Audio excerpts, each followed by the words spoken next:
পরীক্ষা চলাকালীন হঠাৎ অসুস্থ হয়ে সপ্তম শ্রেণীর এক ছাত্রের মৃত্যুর ঘটনায় চাঞ্চল্য ছড়িয়েছে কোচবিহারের দিনহাটায়। মৃত ছাত্রের নাম তন্ময় বর্মন, বয়স 13। সে দিনহাটা উচ্চ বিদ্যালয়ের সপ্তম শ্রেণীর ছাত্র ছিল। বিদ্যালয় সূত্রে জানা গিয়েছে সোমবার বিদ্যালয়ে পরীক্ষা চলছিল। তন্ময়ও অন্যান্য পড়ুয়াদের সঙ্গে পরীক্ষায় অংশগ্রহণ করেছিল। পরীক্ষা চলাকালীন আচমকায় সে অসুস্থ হয়ে পড়ে। এরপর বিদ্যালয়ের শিক্ষকরা তাকে দ্রুত দিনহাটা মহকুমা হাসপাতালে নিয়ে যান। সেখানে কর্তব্যরত চিকিৎসক তাকে মৃত বলে ঘোষণা করেন। অন্যদিকে মৃত ছাত্রের পরিবারের দাবি, তন্ময় সম্পূর্ণ সুস্থ অবস্থায় বাড়ি থেকে স্কুলে গিয়েছিল। তাই পরীক্ষা চলাকালীন হঠাৎ কিভাবে তার শারীরিক অবস্থার অবনতি হলো এবং অল্প সময়ের মধ্যে তার মৃত্যু হলো তা নিয়ে পরিবারের সদস্যদের মধ্যে প্রশ্ন উঠেছে। এদিন বিদ্যালয়ের শিক্ষক ইজারুল হক কি জানিয়েছেন শুনুন।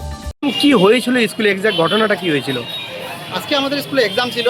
ফার্স্ট হাফের এক্সাম চলার শেষ মুহূর্তের 12 থেকে 15 মিনিট আগে আমাদের একটি ছাত্র হঠাৎ করে অসুস্থ হয়ে ও সেন্সলেস হয়ে যায়, পড়ে যায়। আমি ছিলাম সেখানে উপস্থিত এবং আমাদের আরও এক শিক্ষিকা ছিল সুজাতা রায় ডাকুয়া। আমরা দুজন তৎক্ষণাৎ ছাত্রদের সাহায্য নিয়ে ওকে তুলে বেঞ্চে শুইয়ে চোখে মুখে জল দিলাম, ভাবলাম সেন্সলেস হয়ে গেছে। তৎক্ষণাৎ ভাস্কর স্যার, আমাদের জয়ন্ত স্যার চলে আসলো। তাড়াতাড়ি করে হাসপাতালে আমরা নিয়ে আসলাম। এই 3 থেকে 5 মিনিট সময়ের মধ্যে আমরা হাসপাতালে নিয়ে আসলাম। এই তো অবস্থা। এরকম আরও হয়, আমাদের দেখি যে সেন্সলেস হয়, বাচ্চাদের নিয়ে আসি, ভালো হয়ে যায়। কিন্তু আজকে নিয়ে আসার পর আমরা যে খবরটা পাচ্ছি সেটা সুখকর নয়। কি পরীক্ষা চলছিল? আজকে ইংরেজি পরীক্ষা চলছিল। ও কোন ক্লাস ক্লাসে পড়ে? 7-এর, হ্যাঁ ক্লাস 7। কি নাম ওর? তন্ময় বর্মন। কত নম্বর বেঞ্চে বসেছিল, কোন জায়গাটায় পজিশনে ছিল? ও ছিল হচ্ছে শেষের দিক থেকে 2 নম্বর বেঞ্চে ছিল। 10 নম্বর হলে। টাইমটা হচ্ছে আমাদের 12টা 50-এ পরীক্ষা শেষ। তার ধরেন আপনার 12 থেকে 15 মিনিট আগে ওই 12টা 35 থেকে 37 এই মোটামুটি সময় হবে। আপনারা গার্ডের দায়িত্বে ছিলেন? হ্যাঁ, আমরা ওই হলে ইনভিজিলেটর ছিলাম। কয়জন ছিলেন ইনভিজিলেটর? আমরা 2জন ইনভিজিলেটর ছিলাম। আমাদের কম্পিউটার সায়েন্সের ম্যাডাম ছিল সুজাতা রাডেকো এবং আমি ছিলাম। আপনার নাম? আমি ইজারুল হক, সহকারী শিক্ষক, দিনহাটা হাই স্কুল। 25 দিন আগে একটু জ্বর ছিল, শেষ হয়েছে, ঠিক হয়েছে, জ্বরটা একদম নাই। ও 1 তারিখে পরীক্ষা দিতে আসছে, আজকেও আসছে। আজকে আসার পরে আমরা বাড়িতে ছিলাম। এখন স্কুল থেকে ফোন করে বললো আপনার ছেলে অজ্ঞান হয়েছে। আমরা স্বামী স্ত্রী চলে আসলাম। আর যেদিকে আমার সোনা বাবা আমাদেরকে ঠকায় ঘুমিয়ে গেছে।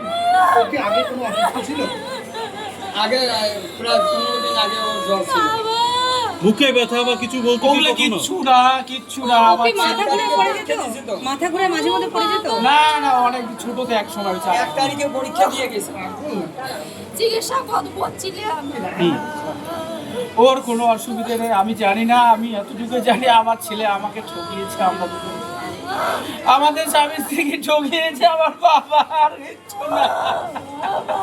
প্রাথমিকভাবে মৃত্যুর সুনির্দিষ্ট কারণ জানা যায়নি। দেহটি ময়নাতদন্তের জন্য পাঠানো হয়েছে। ময়নাতদন্তের রিপোর্ট হাতে এলে মৃত্যুর প্রকৃত কারণ সম্পর্কে স্পষ্ট ধারণা পাওয়া যাবে। ঘটনা তদন্ত শুরু করেছে পুলিশ।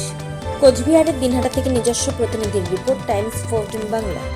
স্বেচ্ছাসেবী সংস্থা খুলতে চান? তাহলে রেজিস্ট্রেশন প্রক্রিয়া শুরু করুন। যে কোনো এনজিও খুলতে চাইলে এনজিও কনসালটেন্সি আপনাকে স্বেচ্ছাসেবী সংস্থার নিবন্ধন করাতে, সম্পূর্ণ ডকুমেন্টেশন তৈরিতে পূর্ণাঙ্গভাবে সহায়তা করবে। Section 8 company registration, trust registration, society registration, pan, tan এবং 12A 80G সহায়তা, এনজিও দর্পণ এবং CSR সম্মতি। এখনই কল করুন 8345817300। হোয়াটসঅ্যাপ করুন 9434187666 এই নম্বরে।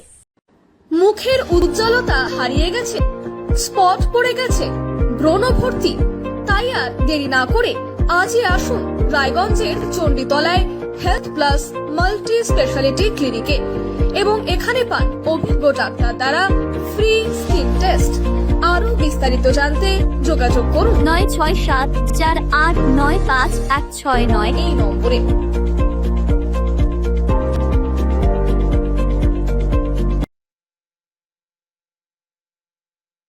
আজ তোমার বিয়ে সাজলো নতুন সাজে।